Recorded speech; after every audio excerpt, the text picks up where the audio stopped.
Hello, ladies and gentlemen, and welcome back to my NHL 20 franchise mode here in Columbus, Ohio. In the previous episode, we finished up the 2040 offseason, and you know what? It went a lot different than I had originally thought. You know, guys like Woodworth, Waugh, Savoie, Stucam not retiring kind of throws a wrench, like the best possible wrench, into my plan this year. I know cap was definitely a problem. We got a bit weaker in trading Giroux, and I still haven't penciled into my lineup for some reason, but he's not anymore because we traded him for a prospect and a first-round draft pick. So I think it works out. Did we get a first for him? I think we did. Hold on, let me figure that out real quick, actually. I can't recall. I know we did that last episode. We did. We got from Pittsburgh, I believe. Yeah, we acquired Ola Silverberg. Now, we did get an Ola from Pittsburgh a while back. No relation. Ola Silverberg, 21 years of age, 77 overall. But apparently already a fourth line forward, but I haven't penned into the AHL lineup or penciled in because you never know how this team will perform. Sometimes they look great on paper and they don't perform very well and they heat up once we make changes. Some years we're like, oh, they're not as strong, and they win 65 games and lose in the second round of the Washington Capitals. But I digress.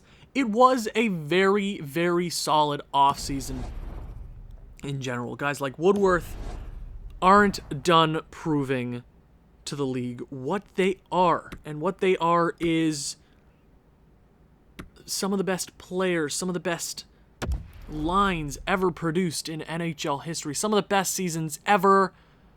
30, 37, 36, and Jeffrey Woodworth is 38, just turned 38. 88 overall. Savoie's 94, and Waugh is 85.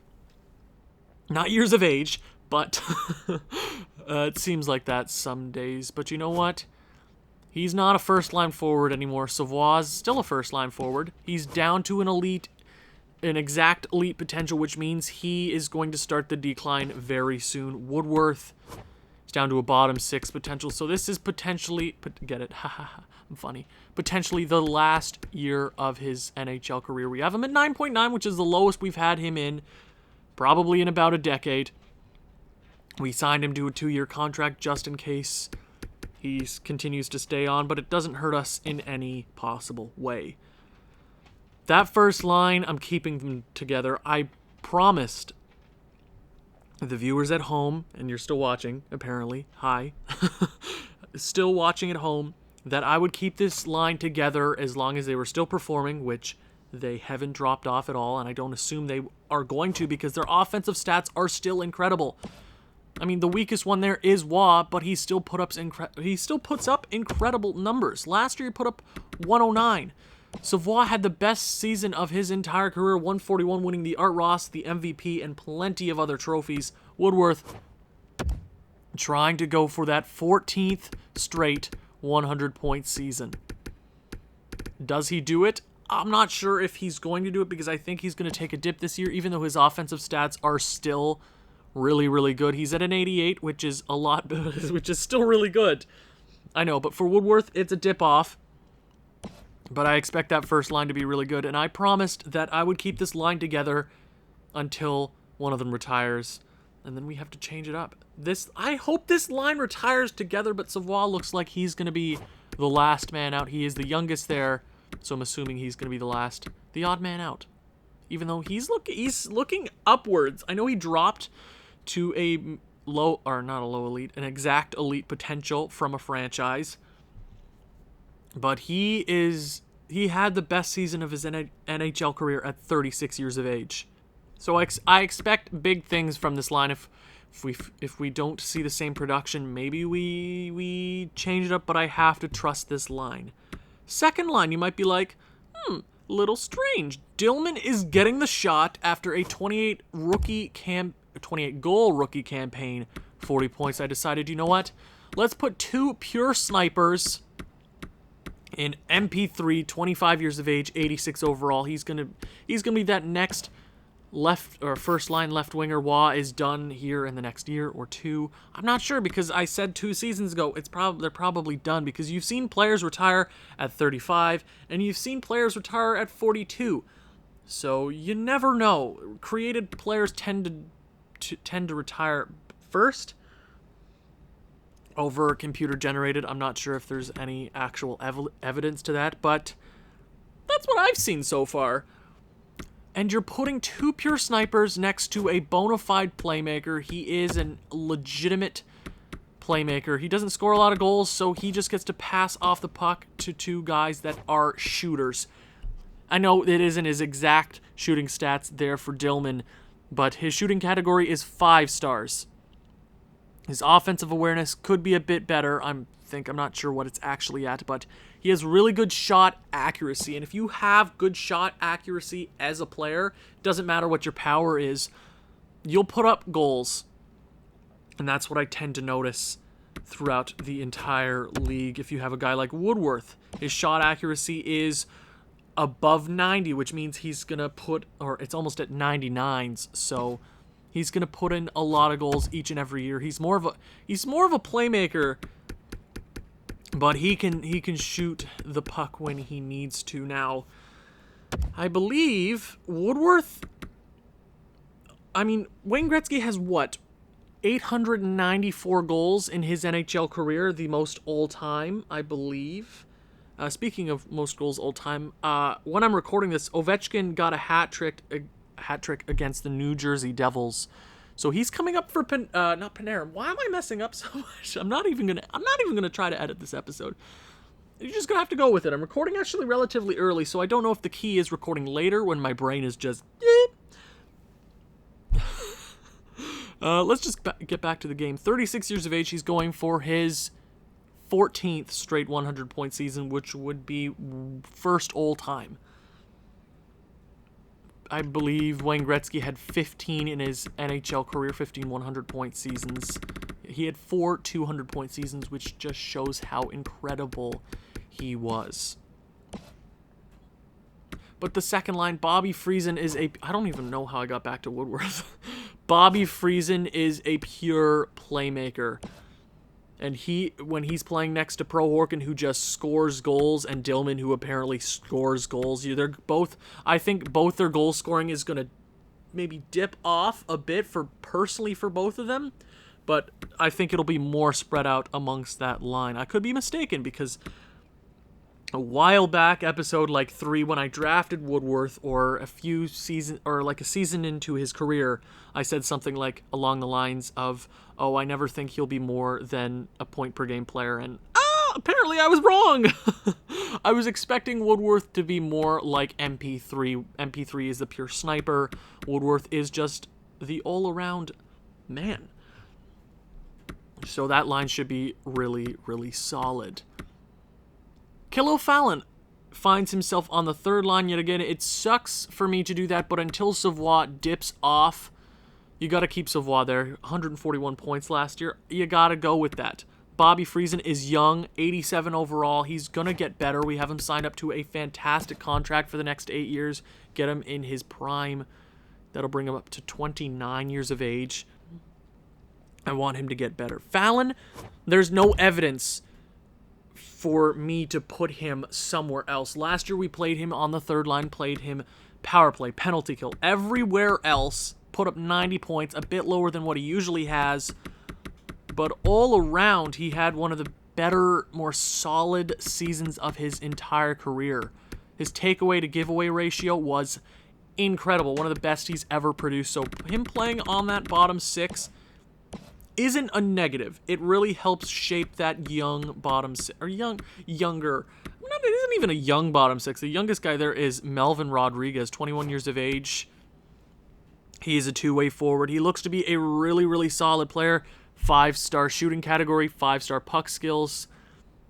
I want to make sure I don't screw this guy up. When we drafted him, 76 overall out of the drafted 18. I want to make sure that this guy gets the time. He spent a few years in the AHL, or I guess one. He spent a few years in the OHL just brewing. He'll be turning 22 soon. I'm not sure when his birthday is. I wish they would just add that onto the screen. Thank you, EA, for not putting your full time and care into this franchise. Well, maybe next year, maybe the next gen. But you know how NHL 15 went, and my God, if that came out today, people would rip it to shreds. Twitter would not have a fun time with that. And then you got Matt Goring, former Columbus Blue Jacket, decides to come over in free agency for a hefty price of 5.7. But you know what? When we had Matt Goring, he was a third liner. He put up really, really solid numbers over the course of his career. He heads over to Washington, has himself a pretty good time, but he was a really good defensive player to have there in our lineup, and he was pretty good for Washington as well. Minus player last year, but I like having him back. We did trade Giroux, so you might say we're weaker on that side, but Dillman is going to be really good. He's going to be more of an efficient offensive player. Giroux, he was a good defensive player, but when you guys have guys like Goring, Rodriguez to replace him, Swanson, all those two-way forwards, it really doesn't matter, and we save a few $1 million to spend on Goring. His contract is, I believe, done this year, if I'm not mistaken. Yeah, exactly. So that's $5.7 million that we can put elsewhere if we need to, if he doesn't work out. But I think that third line is going to be really good. I could be mistaken, though. I think the weakest part about this team is our fourth line, just because Kyler Hemingway is a playmaker, and you know how I felt about Spike Fragapane last year. He was not very good. I think the only reason he turned out to be a bit better at the end of the season was because of how well we were doing down the stretch. So I'm worried about him being a playmaker. I do have options elsewhere, and there's plenty of guys around the league I could go after because we would have we might have a little cap room to deal with that sort of thing. But Swanson is usually really good there on that fourth line. Last year, +7. Most of the year he wasn't great, but 35 points on the fourth line is really, really good. And then you got Armright Bulbrook, who I don't think have I ever played you in the NHL? Have I ever? I think, no, I've never played you in the NHL, so you're getting your chance to prove yourself. Decent season in the AHL last year. They did lose in the playoffs, I believe, or did they even make it? I'm not too sure, but that fourth line, iffy. I'm sure they'll be our weakest link. Defense. Abel Carlos and Mikko Jarvinen. That's a really solid pairing. They are the only +1 on the team, but this is the best I could possibly get it for the time being until we decide to make a trade. Abel Carlos may be going for another Norris in his career. Mikko Jarvinen is going to be solid. He fits all of the coach's requirements, which means he is a very valuable defenseman on this team. Second pairing, you might be like, why the hell is Harrington there? And let me tell you, oh, wait. I want to put Luke Wheeler up, son of Blake Wheeler, and that is canon now. Luke Wheeler is actually wearing number 26, which Blake Wheeler actually wears IRL, which I think is just really cute. Which I did change it to 26 because I think that just that's really awesome. Future captain material, I think. So Harrington is getting the nod this year. If he's not great, he's not great, but I think all around his stats are okay. And if we need to replace him down the stretch to be a better team, we will. But I think Walker Farmer is going to be a great asset to this team. He's going to be a really awesome defensive, reliable player. 7.2, but there is a premium on defensemen nowadays. But having a guy like Luke Wheeler, who we have the rights to, he'll be easy to sign here in the future. Playing 1 year in the AHL last year. How did he do? 47 points as a rookie in the AHL. I feel like he's going to be dynamite playing along Stu Kim. And you might be like, why the hell are you playing Stu Kim there? No, I think my reasoning is you could put Harrington there on the bottom line. But I think to spread the wealth out, you need to put Harrington there, and you need to put Stu Cam there to balance out the young side of Luke Wheeler. He's not a grizzled vet just yet, but I think the offensive capabilities of Luke Wheeler next to Stu Cam, who is very offensively capable, but is a very, very sound defenseman. Plenty of Norrises to his name. That is the kind of handing of the torch. Abel Carlos is currently that guy, but Stu Cam to Luke Wheeler, I think, is Beautiful. Now let me go through the special teams. Almost had a lisp there. Special teams. You see, Savoie and Woodworth are getting plenty of time, and I think that's the reason Matthew Savoie had so many points last year. And I want to check out how many points he actually had in the power play category. 55 last year, and I think that's because we played him a crap ton last year, and I think that might be the best thing. You might be like, ugh, that he might get injured, but he's, if we want to make sure that Woodworth and Savoie maintain that kind of pace, we want to make sure that they get plenty of time, and they're really dynamite. They haven't been hurt much in their careers, knock on wood. Knock on Woodworth. Ha ha ha, I'm funny, but playing them is just going to help us out offensively. I could give it to other players, but I want to go with what works currently. Now, Waz getting time there. Bobby Friesen, MP3 are getting plenty of time on special teams. 4-on-4, looking like that. Luke Wheeler has gotten some power play time, and I love my boy. No, if I go like that, no, they'll go to a -1. Never mind. Luke Wheeler and Fallon, that should be a pretty good pairing there. Penalty kill is looking like that. Matt Goring getting some time there, so he doesn't get upset with that.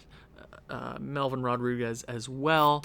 Hemingway is apparently a really good penalty killer because he fits the coach's penalty kill strategy. So, okay, I guess we got to go with that. 3-man is looking like that. I know they are -2, but I think their overalls should combat that sort of thing. Luke Wheeler getting some time there on the top power play penalty kill 3-man unit. Now let's go to extra lines. You got just the same old thing, just a few years older. 3-on-3 looking like that. Gorgeous. Extra attackers are looking like that. And your shootout is looking like that. They should be able to win a few shootout games this year. Goaltending, Vyacheslav Kavanov, 34 years of age.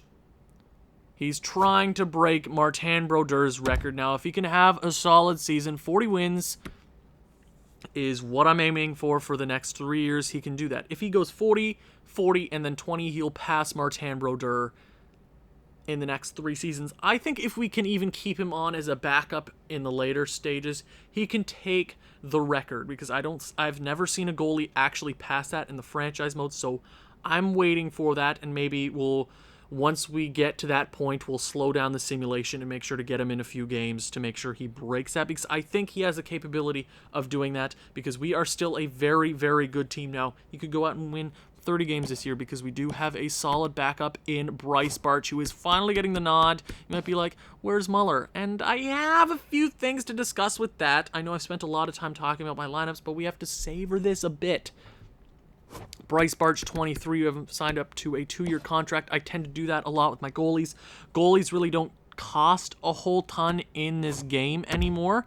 There's more of a premium on defensemen. I'm surprised Vyacheslav Kavanov signed the contract he did, 4 more years. That'll take him to about the end of his career until he's more of a backup goalie. So Barch, I like rolling a very strong goaltending tandem because the less games Kavanov plays, the better overall statistically he is, and he's trying to go for that, I believe, 9th Vezina. I'd have to go back to my last video where I was talking about it, but I think he's going for his 9th Vezina and his 10th Willie Mem Jennings, which is probably an NHL record already. So Bryce Barch, you're getting the nod. Scratch players are Emil Schultz and Harrison Hamill. He signed off camera. I believe there was an offer sheet on him, and I just signed him because why not? He's not really a prospect anymore. His stats are okay. We got a plethora of defensemen to rely on, so having Harrison Hamill right there doesn't really hurt us. And Emil Schultz, overall, I really like him. I think his stats are better than what his overall really show. Not a solid season in the AHL last year, but every time he's played with us, he's been okay. Like, he had a 3-game stint there, 2 points, but he's never really gotten the fair shake. 31 years of age. He's a homegrown prospect. 12 years ago, he's been on this franchise for this long. I think, you know what, if there are a few injuries, he's solid enough to get that chance, okay? Now, let's go to the AHL. I have a few things to talk about. I'll run through it a lot quicker than I did the NHL because there's only a few key things to talk about. Obviously, Alexander Mironov is the next guy, 21 years of age. You might be like, Why don't you put him in the NHL? And you know what? The center court is so deep at this point. I'm just waiting for Savoie to dip off and one of those top guys to retire so we can shift things around, play with it a bit. So Mironov is still young enough where he can play in the AHL, be a very good AHL player. How was he last year? 71 points, 42 goals. He's going to be a very, very solid NHL centerman in the near future. Think of the three-man punch there. You got Fallon, you got Bobby Friesen, and then you got Mironov, who I don't know where he'll fit in here in the near future, but he's going to be really good. Playing next to the guy that we acquired in the offseason, and Ola Silverberg. And then you got Spike Fragapane here. They're +3. You know what I thought? Spike, I don't want to trade you just yet. If there's a few injuries, I want to bring you up because you're a really solid offensive player. It just didn't work in year number 1. And I press back. Okay. Apparently this game doesn't want me to look at the lines. Sprite Fragapane, Cranberry Sprite. They're a +3, and I think I want Alexander Mironov to get the best stats this year just for overall growth. So having an 81 overall is just going to help them out. If we need to make a trade, Spike Fragapane is the best asset to have on this team and not just trade him away for a second straight up this second. If he can help out our AHL team, help these guys grow, I'm okay with that. And then we have Grayson Murphy, who we did draft in the second round this year. And he was a huge step up for this team. You know, after a few lackluster drafts, a few prospects where we've been like, yeah, they'll be great, and they just haven't been great. Having a guy like Grayson Murphy, really similar to Rodin when we drafted him, he's not really a prospect at all. He reminds me of a few guys that we've had, but 70 overall out of the draft. I want to give him plenty of special team unit time, so he's got plenty of time on this team. You got Corey Pettersson, who is edging to that side where he's probably not going to get any better, even though his age is on his side, potential should be on his side, but he's just not growing. Same with, I believe, Martinez. Yeah, they're both same age, same potential, about the same overall. They really got to go out there and prove it this year. It's kind of that year to do that, okay? Leclerc, Rodin, Genoa. Yeah, it's not a relatively young lineup for the forward core, but I'm more focused on Mironov, Silverberg, even Fragapane, Murphy. I'm more worried about that at this point. Defense, you got Vikland, who we did draft, I believe, 2 years ago. Yep, 38 draft, 7th round, 217th overall, which was the last pick in that draft, I believe. If I'm not mistaken. I might be mistaken. I'm not sure, but he was a 7th round draft pick. Coming out of that draft, he was a really high overall. 77 overall at 21. I don't know when he's turning 22. He might have just turned 21. So having him on this roster, he's going to be, if we need somebody, he's going to be that guy pretty quickly. If he has good statistical growth this year, he should be pretty damn good for this team. Then you got Magnus Lundstrom, who we did draft. I kind of forgot about this guy, for being honest. We let him sit there and play in Sweden there for a few years, so he had a pretty decent year last year for the the Cleveland Monsters, sorry. Not the greatest second season, but that should be a really solid pairing. They got the +1 Riesener, Muir, Kebabulin, and you got Asplund. It's a solid defensive core. I know they got that -1, but their overall should negate that.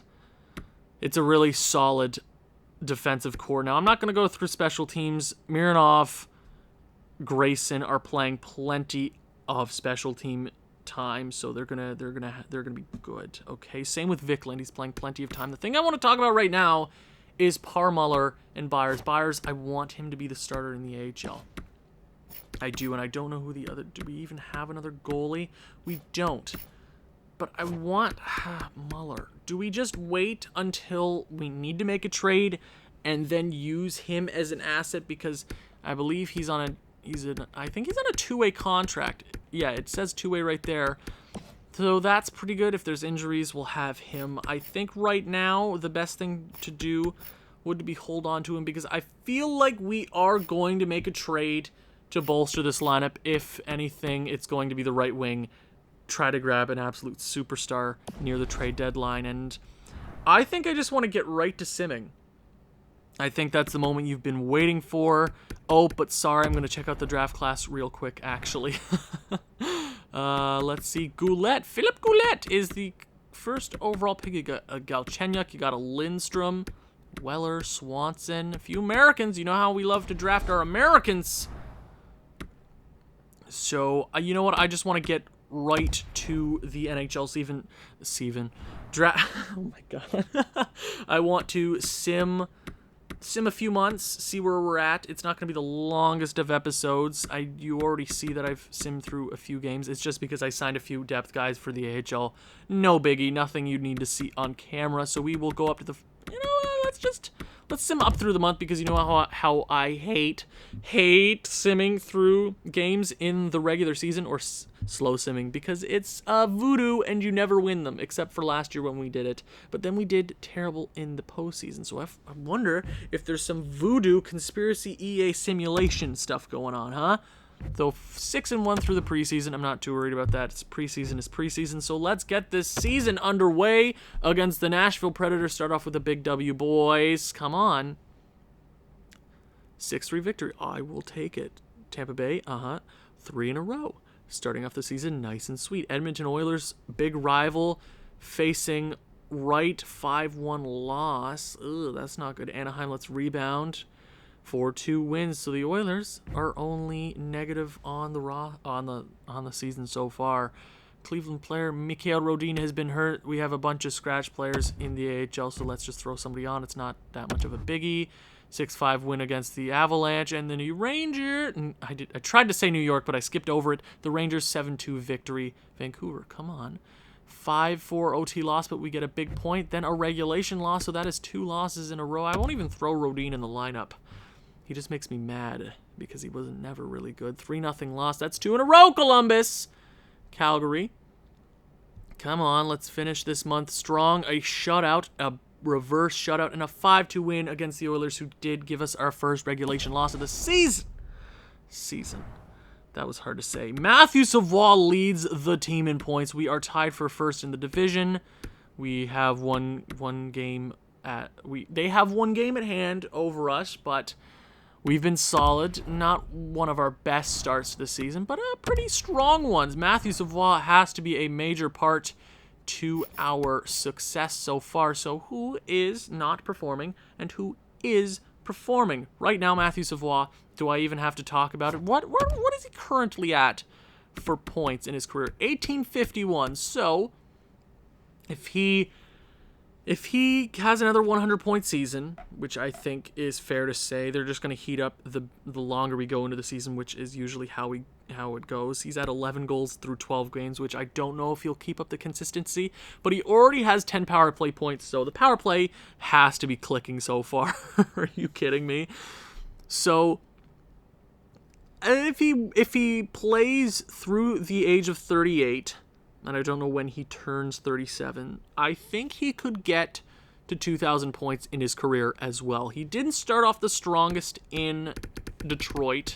I believe he played a few years for Detroit, but it's very similar to Jeffrey Woodworth. He comes over, and then I think he clicked faster than Jeffrey Woodworth. He turned into a bigger producer faster in his career than Jeffrey Woodworth. I'm not saying that he's a better player than Jeffrey Woodworth. I just think he turned into the 100-point player quicker than Jeffrey, so maybe he has that edge.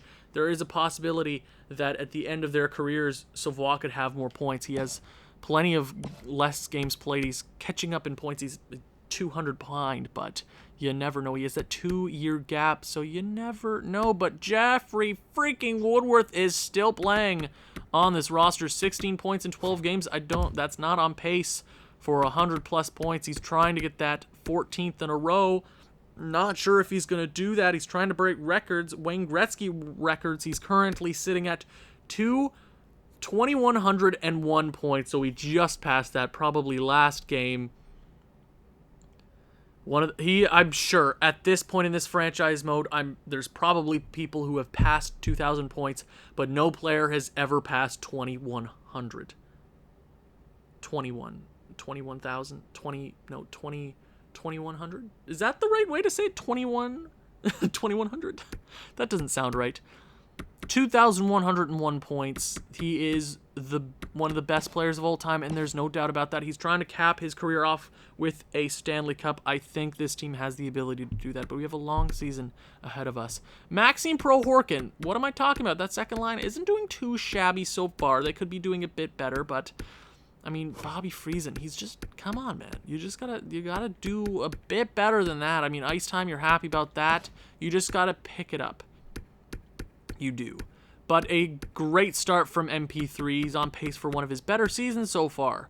Joshua Waugh, he's under a point per game. So that's a little weird to see. He did drop down to an 84 overall. I'm not expecting him to put up the same points he does every year, but he's usually at or over a point per game pace every single season, I think, in his NHL career. If you look at that, yep, right there where he only played 65. So the only year where he wasn't over a point per game was his first ever NHL season, or his first 2 NHL seasons. And then after that, he's been a point per game every single season, almost 100 points every year after that. So I expect him to dip off just because he's 37 years of age. So it tends to happen. That tends to happen. It hurts the heart, but I'm okay with that happening as long as we can still compete. Kilo Fallon playing on that third line again. 16 minutes a night. I mean, he's doing pretty good. Nice face-off percentage. Woodworth has an 83 face-off percentage. That's hilarious. But he's been pretty good so far. 10 points playing on the third line is definitely helping shape that bottom 6. Colton Dillman, who I don't know, 6 goals through 12 games. That's half a goal per game, shooting at 17%, which is wicked. It's hard for me to move him anywhere right now. I think later in the season, we could potentially look at a suitor for that second line right wing position. If there's a guy out there that we could just go for, which we potentially could. But that's something to look out down the line if we're not producing, okay? Bobby Friesen, 7 points, as I was talking about before. Matt Goring, 6 points through 12 games is about, if he's a 41 point player, maybe even 50 down the stretch, that's exactly what I want from him. Arnright Bulbrook, okay, so we're getting no offense from our bottom 6 other than Fallon, Goring, and that's about it. So that's kind of disappointing. Melvin Rodriguez, through 12 games, he has 1 goal. Not good, but he's not a defensive liability. And as I was talking about before, the bottom line is just not good, ever. And I don't know what it is. I will look at it more in depth later, but it's the first month. It tends to happen throughout the first month where everything is kind of just settling down, okay? So the defense, Abel Carlos is a -1. So that was an iffy month for defense in general for the team. It happens. I'm not upset by it. But Abel Carlos definitely has to step it up. 6 points through 12 games. It's pretty good as a defenseman. Stu Cam, also 6 points. So what is he currently at as a defenseman? I'm not sure what the most points all time as a defenseman. Probably 1,200. Probably Ray Bourque, I'm assuming. I'm not sure exactly what he has, but you never know. I'd have to look that up, and I have to do my research, which I will not be doing this very second, because then I'd have to pull out my phone, do a little bit of effort, do a little bit of research, and I really don't want to do that. Mikko Jarvinen, -2. So I wonder if I break up that first pairing. I wonder if I throw Luke Wheeler on that first pairing, because Luke Wheeler's been doing pretty good. So through 12 games, 78 overall, top 6. We did drop 1 overall. Not sure why. I don't understand that. He shouldn't be upset. He's playing 12 minutes a night. His potential is fantastic. He should be a solid NHLer. He's playing with a really level-headed Stu Cam, so I'm sure they'll kick it throughout the season. Harold Harrington, who named you? Why do your parents hate you? Harold Harrington? Really? Really? I'm so sorry, dude. 2 points, not bad. Walker Farmer, 2 points. Or 1 point, +2. A lot of penalty minutes, not good. So an iffy month all around. Few key players doing exactly what they usually do. But there's a lot to work on. Goaltending. Yikes! Kavanagh has not been good. And I wish Barch would play a few extra games, but I do want... He's winning games. He does have all of our losses so far. .893 save percentage. But Barch, that is a positive 8. Has 2 wins. Undefeated technically, even though he's played 3, 936. It's not bad. It's not bad. So the goaltending needs to shore up a little bit heading through this season. I want Kavanaugh to compete for some trophies, but the seasons where he has terrible stats, and I mean, which is rare, he goes into the postseason as like, oh, I'm the best goaltender ever. Because EA logic, am I right? Because an 80 overall goaltender is so much better than an 89 overall, because science. So we are here in November. Let's sum up to the end of November into December, which is my birthday. LA Kings 3-0 shutout. So 2 shutouts in the span of 3 games. Tampa Bay, come on. I don't care about the scouting at this very second. Tampa Bay 1-0 shutout. Okay, offense not clicking there. 6-5 shootout loss. Not the best. Scoring a few goals. Defense doesn't come out clutch there. 5-4 win. A few goals scored on. Same again against Pittsburgh. 7-6 victory. But those are W's. We have that next level where we just get W's. Now Khalil Fallon. You're playing fantastic. Exactly. You do whatever I say. I am big boss, and you do whatever I say.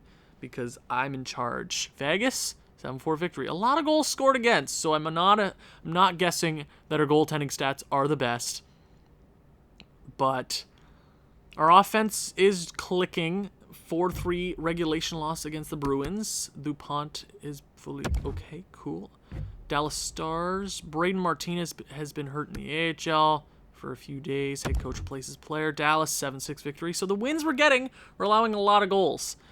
And then we get a nice 3-1 victory, which I'll take every game. But if we score 7 goals every game, how can you be upset with that if you win 7-6? I know you want your goaltending to shore up, but I'll take a 7-6 win over a 1-0 shutout. Of course you'll take the 2 points, though, and that was something really stupid. Why? Why would you say that? That's so stupid. Of course you would take the 2 points. Like, are you on crack? Mironov, how are you doing so far, bud? Yeah, you're doing pretty good. You're doing pretty good. How is Murphy doing? Pretty good. 9 points through 19 games. Pretty good. Detroit. 2 games against Detroit to end the month. 3-0 shutout. They did get the first overall pick this year. They drafted Bonk. What a name. Oh, gorgeous. Toronto Maple Leafs have fired their head coach in Jerome. Nope. Not even going to... Jeffrey? Not even going to try to pronounce that. 2 straight against Detroit. Do we cap off the month very well? 5-4 shootout victory. So a very solid month. Way better than our first. Matthew Savoie is already at 40 points, so it's safe to say that he might have another Art Ross on the way. Okay, that is very, very nice. 40 Wow. Okay, so I want to fly through this a little bit quicker. Okay, just because I want to check out the full season stats, and I'm not sure if I'm going to simulate another month or not. Or I'll leave that to the next episode. We will see. 21 goals through 26 games is really good. On pace for one of his better seasons so far. 60 last year. He can probably hit that. 25 points through 26 games on the power play. So playing him so much on the power play is obviously working. He's playing 1 extra minute. He's playing 1 more minute on average this year, so I wonder if that has anything to do with that. His face-offs are really good. I wonder what his takeaway to giveaway ratio is. Fantastic. It's usually always double.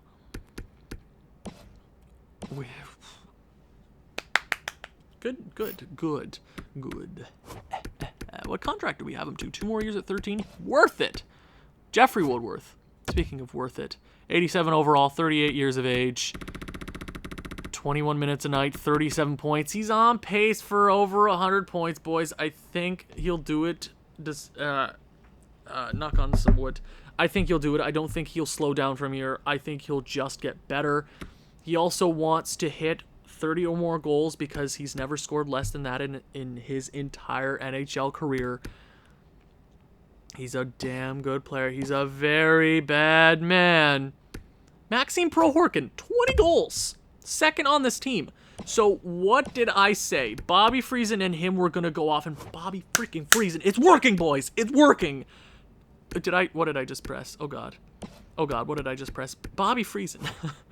87 overall, 21 years of age. He's just going to get better. I'm playing him next to a pure sniper in MP3. They're both, I mean, Maxime Prohorken's in his prime. Bobby Friesen isn't even there yet. So playing this kind of caliber guy next to him. Bobby Friesen, once Savoie's gone, Bobby Friesen's going to be that next guy to take over, and he'll play all the minutes. He will play the exact same amount of minutes as Savoie. I mean, Savoie's such a dynamic player, it's hard to replace that. But Bobby Friesen is looking to be a very solid player, on pace for his best season yet. I hope he finishes over a point per game, but that would be pretty hard to ask for. So you see, actually, something that caught my eye there. The first line is not the best defensively, and I'm assuming that is because of their age and their defensive stats dropping off. I mean, Jeffrey Woodworth is still a capable defensive player. How about Savoie? Yeah, him as well. I think Waugh is definitely the weakest link there, but he's having a good season. 24 points, 26 games. Not too shabby. How much does he have in his career? 1,800. He's definitely going to finish with 1,900 in his career. That's gorgeous, baby. Bobby Friesen, we talked about him. Khalil Fallon, 23. Pretty good. Colton Dillman, 11 goals, playing on that second line. So that's something to think about. He is technically a third liner. We can think about that in the future, but right now we're winning games. Our top guys are playing good, so maybe heading to the playoffs, we look at something like that. Matt Goring, not bad. Bullbrook, not bad. But after that, it just dips off. The bottom 6 ain't nothing special after Fallon. I mean, Goring not doing too shabby either. He's the most defensive liable player there. I mean, Rodriguez, 4 goals, not bad. So I want him to get better. Maybe we look to make our depth a little bit better, reach out for a trade in the near future. Defense, 13 points through 26 games, exactly half a point per game for Abel Carlos. Maybe a Norris, maybe not. I'm sure there's a few really good defensemen out there in the league. Stu Cam, 12. What an absolute beauty. 85 overall, which I don't think I mentioned earlier in this episode. That is sad. That is very sad to see. That's the lowest he's been since I think he came into the league, which is crazy. Mikko Jarvinen, 9 points, which is really solid. 1+1, though. So we've been really defensively liable so far. Everybody on this team has not been very good. Plus minus. I know plus minus is a terrible stat to use IRL or just in general. But in this game, which is based around numbers and calculating and all that jazz, it's a good thing to look at for players in defense to see how capable they are and how the team is doing. Walker Farmer, 5 points, not too shabby. +3, Harold Harrington, terrible name, 5 points. Luke Wheeler, stuck at 4, but he should be, I mean, you shouldn't be upset. Do we send him to the AHL? I'm not sure. I want him to just turn into a really dynamic player. I'm not sure if he'll do that, but he's playing exactly where he needs to in the top 6. And I don't want to stunt him by putting him in the AHL, but he'll play more time. That's definitely something to discuss. And if you have anything to say or any critiques or anything you want to say, drop it into the comments. I would love to hear what you have to say. Goaltending, so he's gotten technically better. 12, 5, and 2. I mean, he never loses, so he's on pace to lose more games than he usually does. I don't think he'll win a Vezina this year. He'd have to go on some sort of pace, so I think defense is something that we'll look at in the future. But Barch technically played 10 games, but he's 7-0 and 0. 1 shutout, actually, 9-12. Really, really solid so far, so maybe a successor to Kavanagh. I do want Kavanagh to end up breaking that Martin Brodeur record, which I've never seen done before. Okay, rookie goal, rookie skate. No, actually, let's go to the entire league, see who is leading the league. And I think I have a clue. Chris Cunningham. So currently Matthew Savoie is 1 point back. It won't take long for him to just annihilate and just jump right back into it. But he's right there actually. So I'm not too scared about that. Most goals. Mark Canzanello, who gave us a bit of a scare in the first round, franchise player for the Pittsburgh Penguins. So you have guys like Savoie Pro-Horkin gunning for a Maurice Richard, which I don't think we've ever had anybody win the Maurice Richard on this team. I think Rick Nash did it once. No, I think he did it for the New York Rangers, if I'm not mistaken, so you never know. Defense, how's it looking so far? Nope, Anthony Morrow, 25 points. So currently, I would give it to Mancari, 22 points. So all around, I think I've seen in general that the plus-minus is in nobody's favor at this very moment. A lot of players just seem to be minus or very low pluses. Definitely something to look at throughout the season. Goaltending, who is the man right now? 15 wins for Jorg Kane. We did trade a starter to them a while ago. They must have dropped to free agency. 908. Lowry looks to be the... No, Martinick looks to be really... Culmore. Okay, there's a few really good goalies out there right now. But Kavanaugh definitely has the ability to jump back in there if he needs to. 20 games played so far, actually. So we'll look at that. I could have looked at rookie skaters. But I'll look at rookie skaters. I'll keep you guys happy. I love keeping you guys happy. Are you enjoying episode 123, if I'm not mistaken? This is it? Nope, this is 124. Technically 125 because episode 1 was episode 0. Because I'm quirky like that. Rookie skaters. Nasir Peverly. Low elite player, 22 points through 25. Okay. Depends on what players you're playing with, because if you're playing with a prime Nathan McKinnon, oh yeah, he looks to be really solid.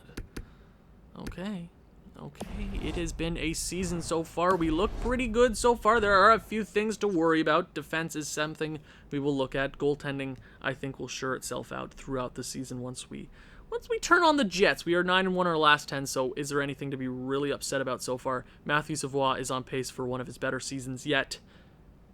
It's been a good season so far, but plenty of more months and games to play. If you've enjoyed this one, please leave a like, leave a comment, share with people who you think may enjoy this sort of thing. I'll see you in the next one. Ciao.